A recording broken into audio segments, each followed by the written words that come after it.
Hi, I'm Gaius Sallustius Crispus. Usually, a senator's best weapon is his voice. But a few times over the course of history, they have taken more drastic measures to eliminate their problems. A few times, the men have resorted to violence, and tonight we'll take a look at a few cases in which blood has run through the Curia, including the most recent tragic assassination of Julius Caesar.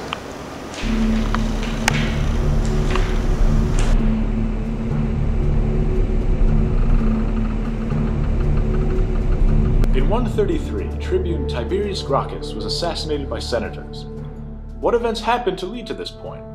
First of all, Tiberius was an especially controversial tribune because of his land reform bill. Opponents thought he was tyrannical. A group known as the Scipionians historically and ideologically opposed Tiberius and his followers, who were considered Claudians. Claudians generally promoted such measures like land reform. Tiberius was also a controversial figure as he decided to run for tribune for a second term directly after his first, which is technically illegal.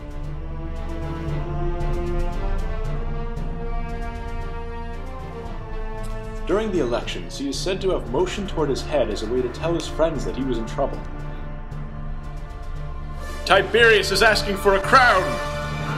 His opponents took that as him pointing to symbolize a crown, however. Nisica, the consul at the time, led a group of senators to attack the tribune.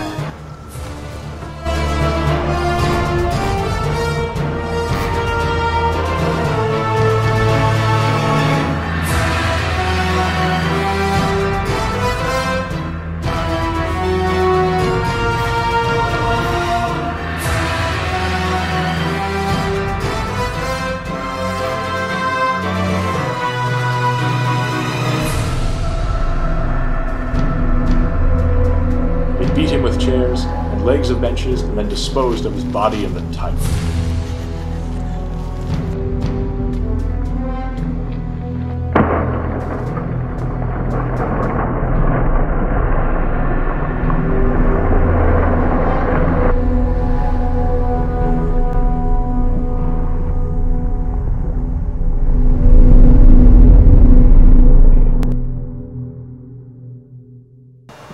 Earlier today, I talked to an expert on the assassination.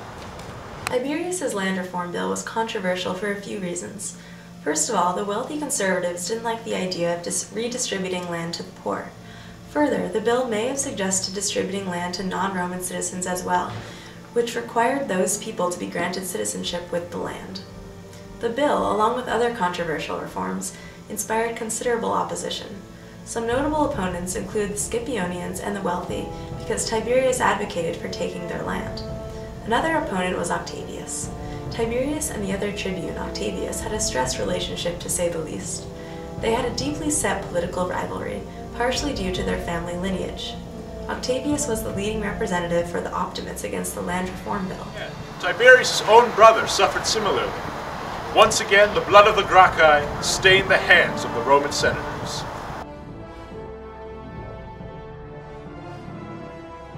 In 121, a growing political disagreement between Tribune Gaius Gracchus and longtime opponent Opimius climaxed in the form of a brutal assassination.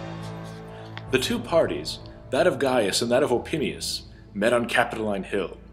Opimius had just been elected consul and was going to abolish all of Gaius's laws.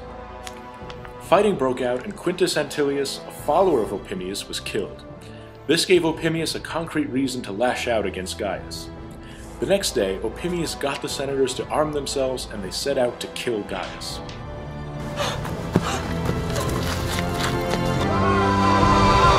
Get you, Gaius! Faced with the choice of dying at the hands of the senators or preserving his dignity, Gaius chose to have his slave kill him.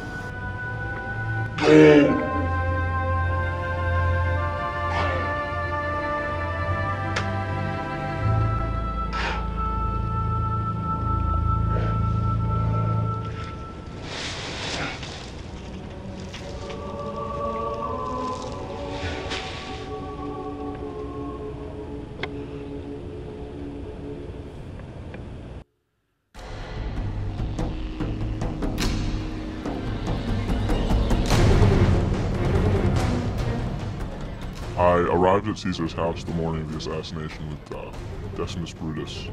At first, Caesar was hesitant to leave.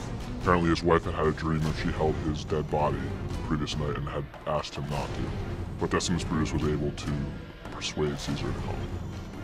On the way to the Curia, a Greek philosopher named Archimedes slipped Caesar a note, which apparently warned Caesar of the assassination, but Caesar did not read the note. When we arrived at the Curia, Decimus Brutus made a point of pulling Antony aside. This is important because Antony surely would have come to Caesar's aid, but this wasn't the case, and Caesar went into the Curia to his death. On March 15, 44 BCE, Julius Caesar approached the Curia accompanied by a crowd. As the senators and Caesar entered the Curia, Decimus Brutus pulled Antony aside while the others entered. Caesar went to sit in his chair, and conspirators soon surrounded him.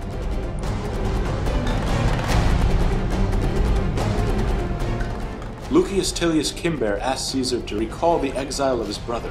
Caesar calmly refused. Suddenly, Cimber grabbed Caesar's toga and pulled it from his shoulder. With this signal, Casca drew his dagger and stabbed Caesar in the neck. Accursed Casca! What dost thou? Brothers, help!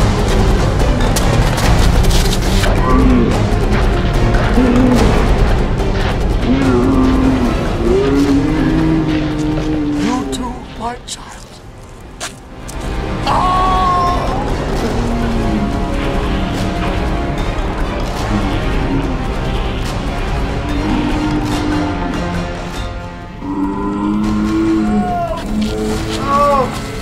What a robe! What a robe! After receiving 23 blows, Caesar was left on the floor of the Curia to die.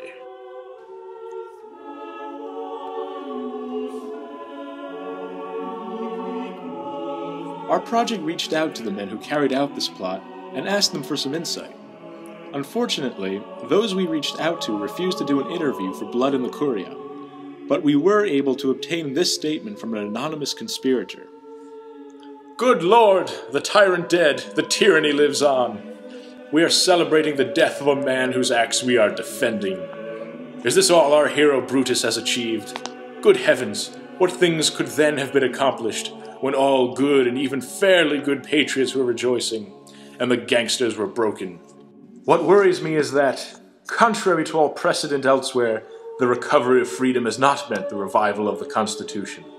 It is terrifying to hear what people are saying and threatening. It seems all the acts, memoranda, speeches, promises, and thoughts of Caesar should have more validity now than if he were himself still living. But come one, come all, the Ides of March console me. What our heroes could do, of themselves they accomplished most gloriously and magnificently.